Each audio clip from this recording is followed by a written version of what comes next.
Hey, so welcome back to my channel. I am Jason and this is from Sin's Perspective Reviews. So I just finished watching the first episode of Netflix series Bridgerton, and I have to say I do love the show. I love period shows. The only downside is that there are so many freaking people to try to keep track of, okay? But I'm going to try to do the best that I can, okay? So we'll start off with Lady Whistledown. She is the narrator, and she also has this publication where she talks about the who's who in society, things that are going on. She's like the Inquirer of the 1813, okay, which is when this show, which is the period that they're in. Everything from scandals to anything that's going on, right? And so the show takes place in 1813, and it's the most busiest season, especially for families with young daughters. It's the time where they present their daughters who's eligible for marriage, and the whole thing. They present them to the queen. It's a whole thing. So the first house they go to is the Featherston's house. And so the Featherston's house is Lord and Lady Featherston. The person you see more is Portia, who's the mom. And she has 3 daughters who she's presenting this year: Penelope, Prudence, and Philippa. And it opened with her, they're getting dressed. You know, of course, it's a big deal. And Prudence, I'm assuming, is the oldest. And so she is putting this corset on poor Prudence, and she is snatching that thing so damn tight. Prudence, you can see she is visibly uncomfortable, right? And even Penelope, who looks to be the youngest, is saying, well, you know what, basically asking why it has to be so tight and it can't fit and da-da-da. And Portia was basically like, this is the mom saying that if I can fit into it, so can she. They would torture their daughters like this because it was that important to find a husband, right? So the next family is the Bridgertons. Now, although they have 4 daughters, Daphne, Eloise, I believe Hannah, they have 4 daughters: Daphne, Eloise, Hannah, and Francesca, I believe. The only one that's being presented that's old enough to be presented this year is Daphne. And so, of course, she's a nervous wreck, and she's, taking the longest to get ready. So they're already waiting on her, but of course, she needs to make sure every hair is in place, everything is top notch, because it's a competition. You have these young girls competing against other girls for the attention of the best suitor or the wealthiest. We can use those interchangeable at this point. So they arrive at the ball, and as they were called coming out of the house, because they live near each other. And so Lady Violet, who is the Bridgertons, she's their mom, she's widowed. Their father passed away, and so the eldest son, Anthony, is now Lord. And so he is supposed to be the person, taking charge of this and making sure that his sisters get, suitable matches and the whole thing. But as they're packing up to leave, he is nowhere to be found. And the mom is like, okay, it was Colin. I think she was asking, was it Colin? Or was it Benedict? I forget which one who she was asking, okay, well, where's Anthony? He didn't want to say. And that's because Anthony was stooping some woman in the woods, in the forest. I don't even know where this man was, but he wasn't where he was supposed to be. Luckily, by the time they actually got there, he was there to greet them at the door, because he's supposed to walk them in, right, when they go in to get presented.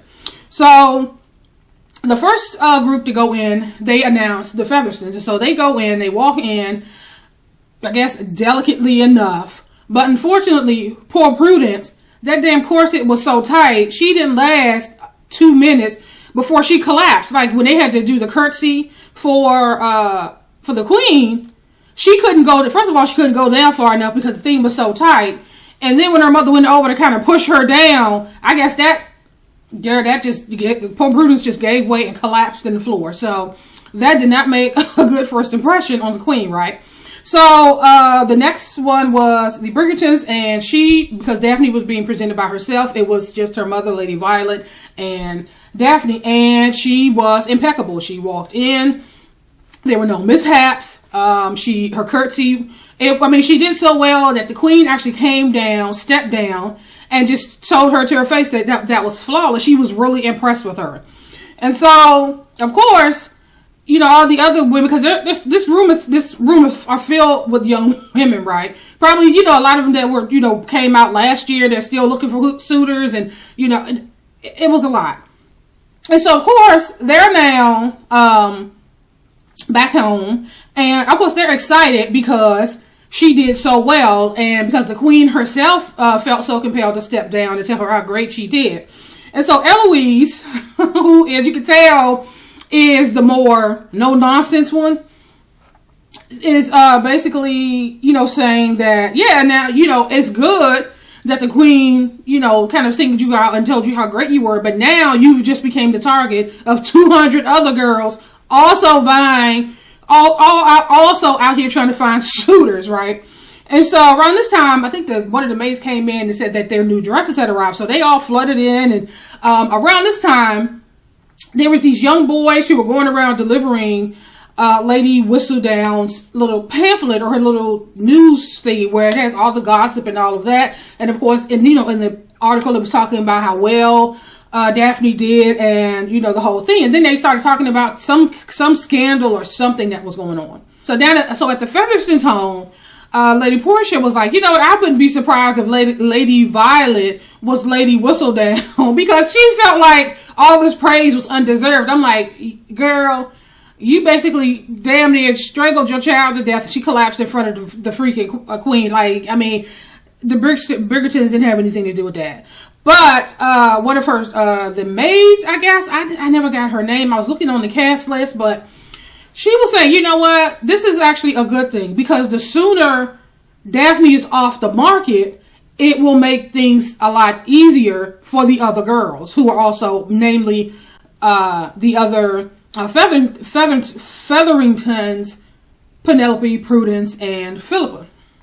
And so then she started talking about this distant cousin who is supposed to come and stay with them. I don't know, something was going on at home, and they, Lord Featherington said it was okay for her to come and stay with them for the season, and she could be, I guess, presented as a lady, and the whole thing.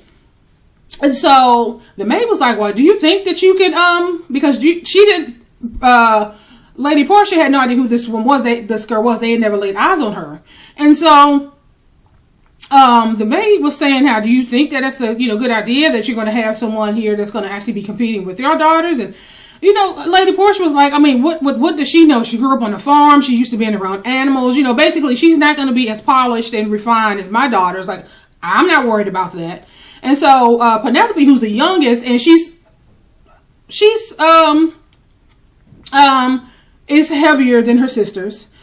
And she basically said that she wanted to, but it doesn't have to be that, they're complicated, that really she wasn't ready to be, presented, and how if she could wait until next year, that way she could just focus on the other two. And her other sisters chimed in and was talking about, because her skin is bad and how she's like overweight, and they really just attacked this child, right?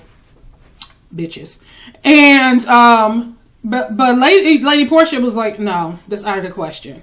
So around this time, one of the footmen came in. They said that their cousin was there, and so when she walked in, it was Marina Thompson, I believe that was her name, and she looks to be biracial. That's another thing about the show. There are a lot of black people and biracial people of color in the show, which is different because a lot of the other period shows, you see the people of color you do see are servants, are slaves.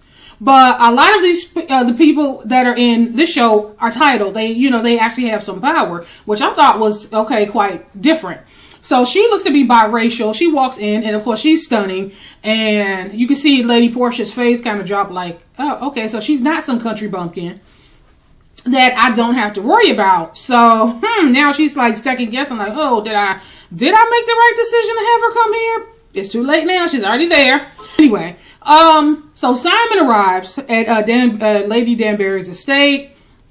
He takes him a quick swig out of his flask, And she comes over to greet him, and you know, she offered her condolences because his father had just passed away. And he's saying that, you know, she was saying how she tried to keep his arrival a secret because everybody named Mama is trying to get their daughters to attach their daughters to him, because he is now Duke Hastings. Because, you know, his father passed away. I think he might be an only child, or he at least the only son, so he inherited the title.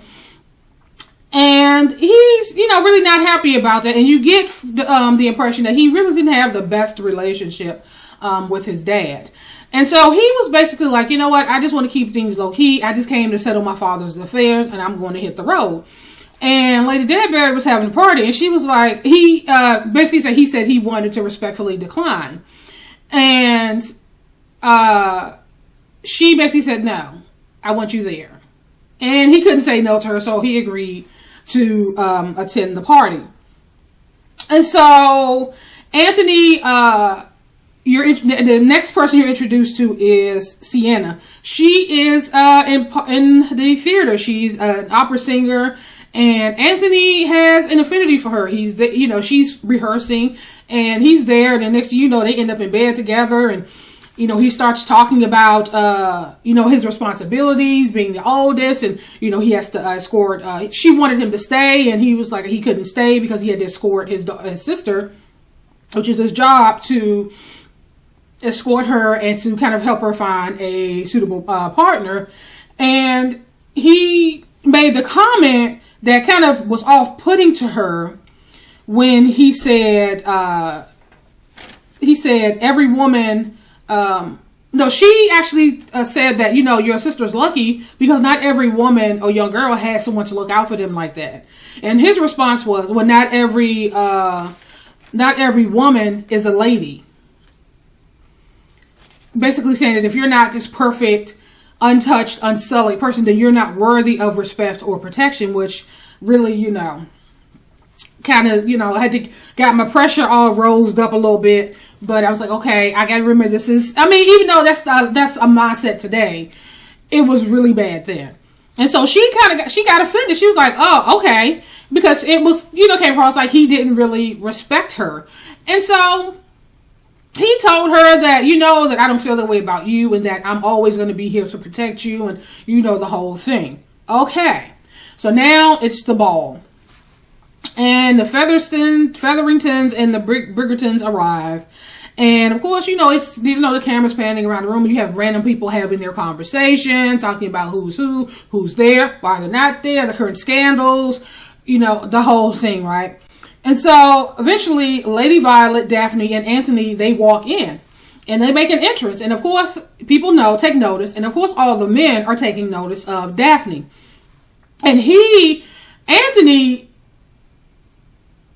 I think there's more to this whole thing than just being the big brother. So it's something, because he was just a straight up asshole. Okay, it's one thing to look out for your sister, right? But he was just doing the most. He was doing the most. And so the first person that walked up was Ambrose. And he made it a point to point out that Ambrose, basically, Ambrose has a lot of debt, and he's not known for paying his debt, and he basically don't have no money. And he did this right in front of him. And so Ambrose kind of, like, obviously humiliated, kind of, he, you know, took his bow, because, it wasn't her, it was Anthony. And he you know, kind of slumped away, right? And so as they were taking a turn around the room, it seems like every man that made eye contact with her, he had something to say about. So the next person was Lewis, and he said that, he made some comment, and then said that, he would be just after your diary. And then there was just another guy that was kind of making eye contact with her. And he said, actually, the second son would be a better match, but I guess he wasn't there. And then, there was another guy that made eye contact with her, and he said his parenting is dubious, and we don't know who his, I don't know if it was the mother or the father. Well, they know who the mother was, but they don't know who the dad, the pappy might be. So they was like, no, we're not going to do that. And then there was a poet, and then somebody he labeled as an eccentric, and he's like, oh my God. And so next thing you know, she saw some of her other brothers. I think it was Colin and maybe was it Colin and Benedict?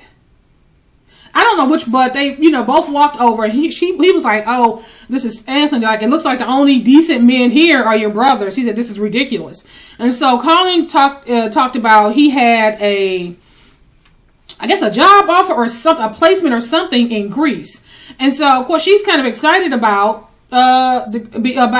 Greece, the idea of going to Greece. So around this time, Simon walks in. The women are all over him. He is just sick to death. He's, being as cordial and polite as he could be. But he's just really trying to get through the night as quickly as possible, because he initially didn't even want to be there. So while they were talking, Lady Danbury kind of walked up, like they saw her approaching, and they tried to scurry away, but it was too late. She was like, basically, I've already seen you, or some comment she made. And then she had made a comment to Daphne, like, why haven't I seen you on the dance floor? And so Anthony had made some hurt kind of response, like, we haven't found anyone worthy of her dance with, something he said. And you can kind of tell by her facial expression, like, she felt like, okay, you are actually, it was obvious that he was hurting her chances of finding a mate, because people didn't want to deal with Anthony. And so she said her goodbyes, and she, sashayed on away. And so at that point, Daphne said that she was thirsty, and, he said he would go and get her the lemonade. She was like, oh no, you've done too much already. I can just go and get it. But she just needed a break from him. So that little, walk to the table to get her drink on her own was just enough time for her to, breathe. And you can see Lady Violet, their mom, she's been kind of peeping the whole thing. And she can kind of tell that her daughter is not happy and that Anthony is not doing right. And so, but she didn't say anything. So while Daphne was at the table getting her drink, Lord Barbrook came over to talk to her, and he, in his mind, was like, I guess it's settled. And she was like, what are you talking about? Like, I guess he thought that he wanted to marry her. He was like, he said, I always thought you were interesting ever since I was in school. And she was like, well, that would have made me around 5 years old. So, okay, so he's been looking at this child since she was an actual baby as a potential. Anywho, so as she walks, she was like, oh, well, my brother's calling me, I have to go. So she's trying to get away from him as quickly as she can. And so while she's trying to walk away, Lord Barbrook is kind of like hot on her heels a little bit. And so she's kind of looking back, not paying attention, and she ends up running into Simon Hastings, Duke Simon. The thing is, she has no idea who he is. But the trip is, he thought that she was faking, because he felt that everybody, every mama, every daughter, especially every potential suitor, knew exactly who he was. And she was, she basically was trying to pretend like she was having a conversation with him so that Lord Barbrook would leave her alone. But he was like, if you wanted to meet me there, there are far better ways than accosting me, because she had bumped into him. And she was like, accosting you? And, they kind of traded quips back and forth. And then Anthony, he walks over. He was like, oh, Hastings. So they go back. So they actually went to school together. And they were actually good friends. And so they talked a little bit. And Simon was actually genuinely shocked when he actually realized that Daphne had no idea. She had no idea who he was. She wasn't trying to get up on him, not like them other women. So they talked a little bit, and he decided, they made plans to meet up later at some other time. And Anthony is ready to go. So of course, Daphne's not, because she really didn't have an opportunity to meet anybody, talk to anybody who even looked like they was going to come up to her. Anthony is standing there with the mean mug, or he's saying some more rude, crazy stuff to these people. So she never really had the opportunity that party would have allowed her to actually make a connection with anyone. So, now the thing I did leave out was that Marina Thompson, who is the charge of Lord and Lady Featherington, she seemed to be doing pretty good, while Penelope, Philippa, and Prudence were kind of all standing off to the side, you know, wait, I guess, to be asked to dance.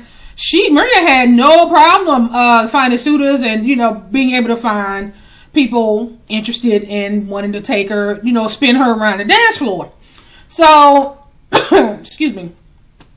So, as they're about to, so back to Anthony and Daphne. So, as they're about to leave, Lady Violet said that some lord wanted to dance with Daphne, but Anthony was like, well, no, we're actually about to leave. And, Lady Violet was like, well, you know, that's fine if you have to go. I can stay with her. It's not a problem. And he's like, no, take it from me. The best thing that you can do is all eyes are on you. All these men would marry you in a heartbeat, but the best thing to do is to keep them waiting. Okay, which would be fine if she actually had the opportunity to talk to these people and they actually got an opportunity to get know her character. And, you know, that's how it works. That's, you show interest in people by communicating with them, right? And she was not allowed to do that because of Anthony. So eventually, in the end, they end up leaving. I guess Lady Violet felt like it wasn't even worth all that, and they ended up leaving. Okay, so the next morning, Daphne awoke, because usually after these things happen, that's when the suitors start pouring in, and basically, you know, they get to sit and have a conversation, and they get to get a feel for each other. And so Daphne is all excited, and she's like, you know, she's asking the maid to prepare all this food because she's expecting there's going to be people like beating down her door, honey. They're going to be all over her. She's going to be having to beat them off with a stick. And so they was all excited until Anthony arrived. And they're like, oh, okay, because they know that his behind is just going to be in the way. He's just going to be looking crazy, saying crazy stuff, being off-putting, and things are not going to go the way they should. And so, who was it? So, the first guy, I don't know who was the first guy that came by to see Daphne. It seemed like they talked for a little bit, and Anthony was just standing there over them looking crazy. And so the man was like, I don't know, is there a problem? He said, well, I don't know, you're in my seat. So he got up, so that man got up, and I guess he left. And the only person that was consistent was Lord Barbroke. And she ain't interested in that man in the slightest. Now, the thing is, over at the Featherington's house, she thought that her daughters would be, you know, with the bells of the ball, and that they would be the ones getting all these suitors. Now, there were a lot of suitors lined up, but to meet Marina, not her daughters. So you can already tell that she is feeling some kind of way. Okay, so around somehow somebody is feeding this lady whistle down information, because before the day was out, another little pamphlet came out and basically discussed how Daphne's the suitors for Daphne, how her drawing room was practically empty. Now, I don't know if that was Lord Barbroke or if that was Ambrose, the person he had humiliated that read the article and kind of snickered a little bit. I don't remember, but there was somebody who took delight in that. And so that in fact was kind of off-putting, because if you remember, the first article they wrote about her was a rave because she had done so well at, you know, the coming out and being presented to the queen, and the queen spoke to her. And now this is a complete 180. So now it seemed like this article coming out is like hurting her, but between that article and her brother and his nonsense is hurting her chances. And they started talking about, so after he had chased the last man away or whatever, he left because he felt, he was like he had someplace else he needed to be. So they're now sitting there in the drawing room talking. They're talking about the article. They're talking about Anthony's behavior, and she was talking about, well, at least there's these other two events that we'll go to that that he won't be present for. And her mom had to break it to her, well, he's already responded to those on our behalf. It seems like he's planned out our calendar until June. So she's like, well, I'd never be rid of this man who's making my life miserable, right? So, Barbara arrived. He came again, but he came after Anthony had left, and she don't want to talk to him. She don't want to be around him. She's just not interested. But in his mind, they are, well, at least what he said to her was that they are perfect for each other, or they're, best, that they're the best thing for each other, or something he said. And of course she did not agree at all. Okay, so now later on that day, Daphne and Anthony are going horseback riding, and Daphne, she's angry, and she had to tell him. She was like, you don't know what it's like to be a woman, for people to have these expectations of you, that your only value is being married, and it seems like I'm not going to be able to do that because of you. And he's saying that I'm doing this to protect you, and I'm just, this is my, my responsibility is to look out for you. And she basically says, and which was really sad, that without being a wife, that she's nothing. And unfortunately, while that is still a mentality of a lot of people, they put a real value on being a wife. It was even more so then, because back then women couldn't work, they couldn't earn their own money, they could only be cared for by their father, brother, or husband. And so it's not like she could go out and work and earn her own money. So it was they needed to get married, and they needed to be married to someone who could provide. And she felt like he was hurting her chances of being able to do that.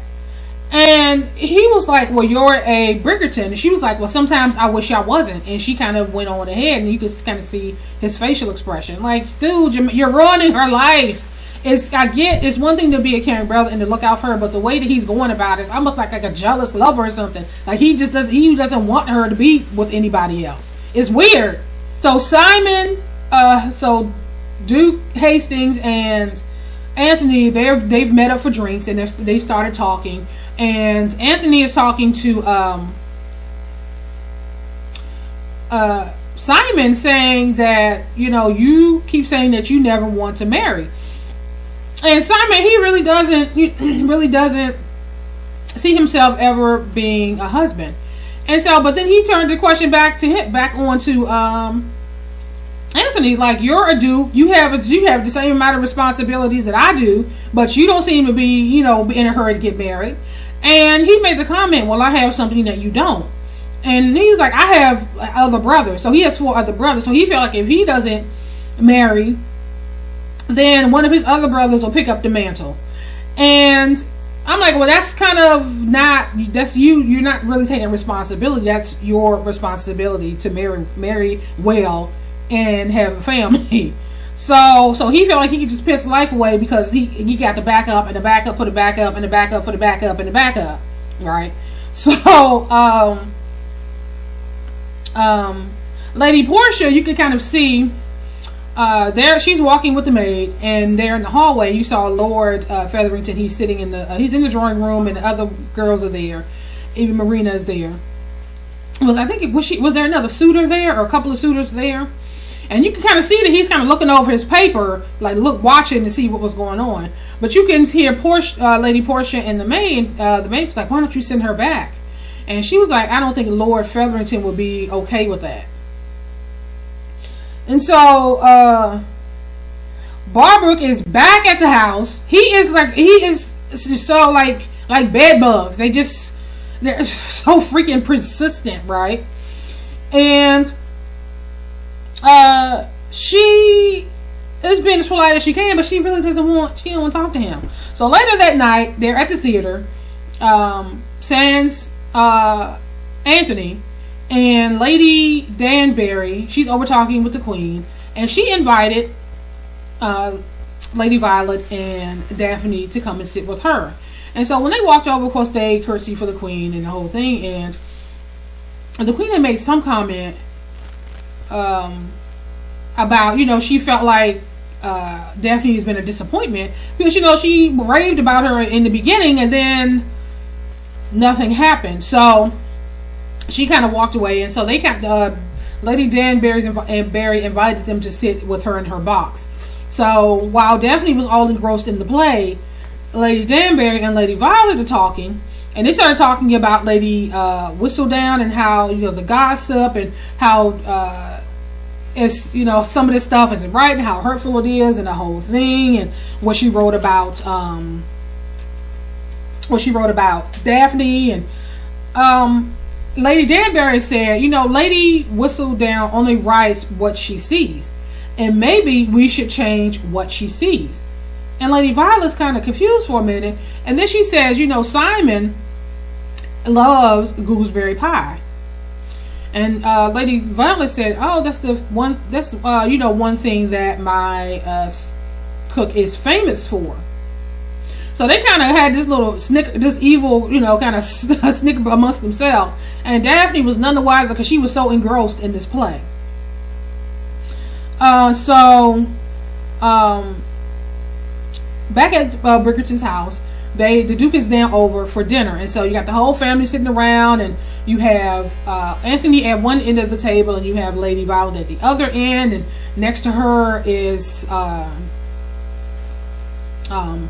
Simon, and next to him is Daphne, and then of course everybody else, you know, on either side. And so Anthony is on the other end of the table. Why? I guess because he was her guest, so he sat next to her. I don't know if that's how etiquette works, because I was trying to figure out, like, why wasn't he sitting at the other end next to his friend Anthony? But obviously if he did, they wouldn't have been able to have the conversation that they had. And so Anthony, Simon and Daphne, you know, they're kind of talking, and she was, you know, basically like, I'm not interested in you, and, you know, I know all about you. And he said, really? Because I thought you didn't know me. She was basically like, you're friends with my brother, so that tells me all I need to know. You're a rake, and you're constantly being written about and the whole thing. But then he had to tell her about himself. He said, you're chaste, neat, and desperate. And let's not forget that you're constantly being written about as well. And she's about to say something. He said, I meant desperate for marriage. And so they talked a little bit. And so Anthony says, you know what, thank you for coming to dinner. He was like, well, you know, my Lady Danbury actually accepted an invitation on my behalf, you know, by your mom. And you can kind of see Anthony's face. He kind of looking like, okay, what do you have going on here? And Lady Violet said, I actually invited him to our, I guess their vacation home. They have some other home or something, I don't know. And you can kind of tell that Anthony is not happy about that at all. So later that night, Anthony was in the office, and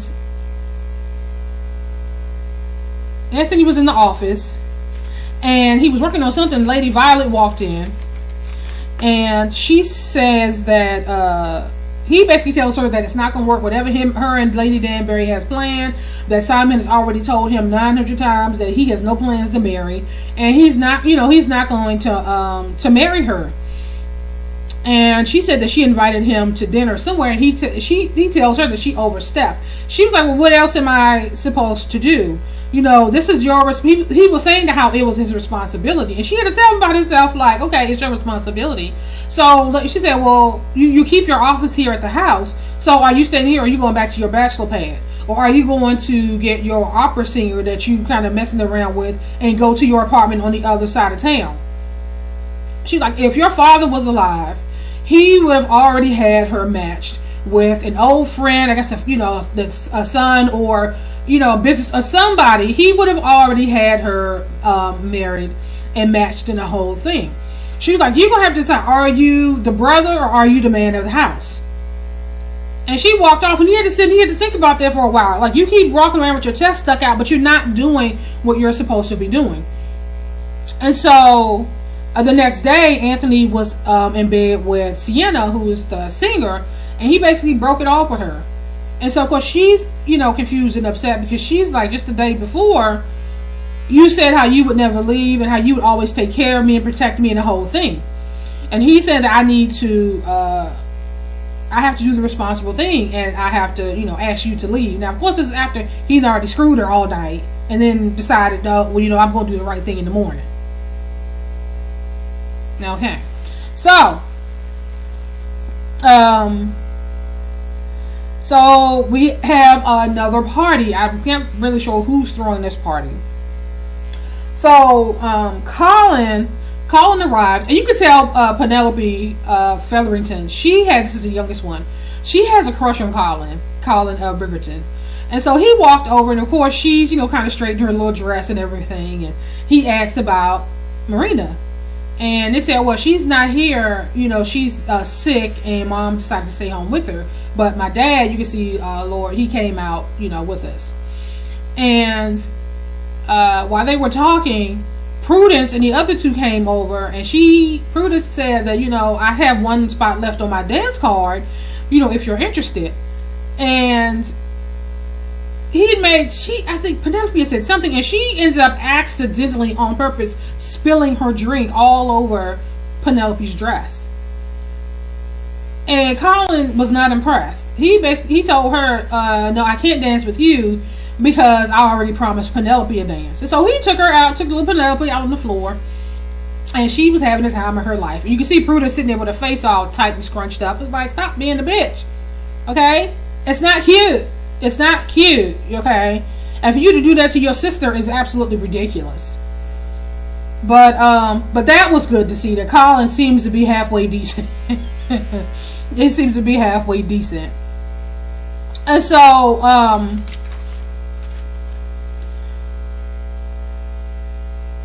Simon arrives, and you can kind of tell that Simon and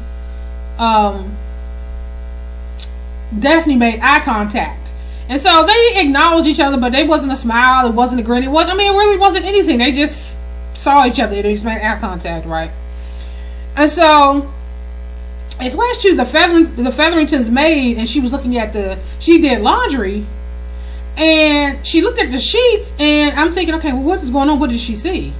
And because it was so, I guess, important that she took the sheets up to Lady Portia to tell her about it. And so you flash to the party, and Anthony walks up to Daphne and basically runs down Lord Barbrook's history, his family lineage, and how he's going to be a great suitor, and basically that's who he's decided she's going to marry. And she basically said, no, I'm not going to do that.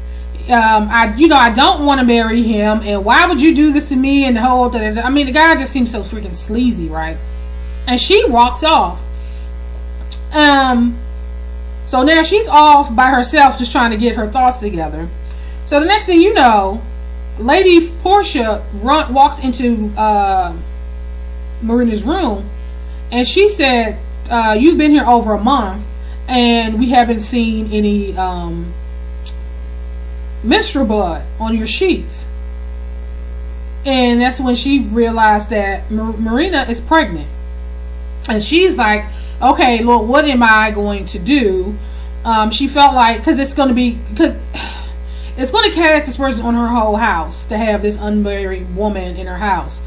And she felt like she can't send her home, but then she's kind of caught but stuck between a rock and a hard place. She was like, I was thinking that this would be a good reason for me to turn you out, but then at the same time, me turning you out for this particular reason is going to reflect poorly on my own daughters. So, and Marina had to tell her, like, you have no idea what it's like, because you come from this privileged life, and I didn't want to come here anyway, and you walk around with your nose stuck up in the air and this whole thing, and she ends up slapping Marina.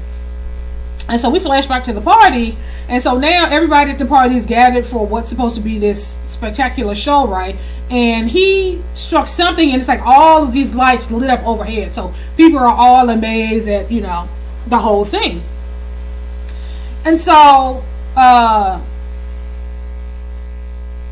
while Daphne was off by herself, Lord Barbrook walks up and says, well, your brother said that we're going to marry and the whole thing, and she's telling him that no, she's not going to marry him. Of course, he gets all offended. Around this time, Simon is kind of walking through there. He can hear the commotion going on. And he got offended, was like, oh, so you think that you're too good for me, and da-da-da-da. And then he grabs her like he's about to do I don't know what. Simon rushes over to defend her, but she had already punched him and knocked him out. Or kind of knocked him out. He was already half drunk anyway, but, you know, he was on the ground. And so they talked a little bit. Her and Simon go back and forth a little bit. And she's like, I don't want to marry this man. And he was like, I don't want to marry at all. So why don't we have an agreement? We could tell people that we have an agreement. That way, you get what you want, which is to be desired, which obviously will give her more options. And he never has to marry her, which is what he wants, which is to not marry. And so they decide to make their re-entry into the party together. And of course, all heads are spinning and people are kind of looking like, okay, well, what is that about? What's going on? And of course, Anthony is standing off to the side like, what the hell is going on? He just looks pissed, right? So they walk past Lady Danbury. They walk past Lady Violet. I mean, people are, it's all ablaze, right? The party's, everybody is just eyes all bugged out. And so they get on the dance floor and he's telling her, okay, you have to come. He was telling her, like, you have to come closer, and for this to work, you have to act like you're madly in love with me. And so they have this this dance, right? And so Lady Whistledown is the narrator, is basically saying that that's the new thing, that they are now a couple and that wedding bells are in the future. And that's pretty much how this episode ended. It's a lot. I tell you, trying to keep track of all of these people and these titles and these names, it's a lot. It's a lot of work, but it's a good show. And of course, I'm going to continue to watch. I'm going to end this here, and I will talk to you guys later.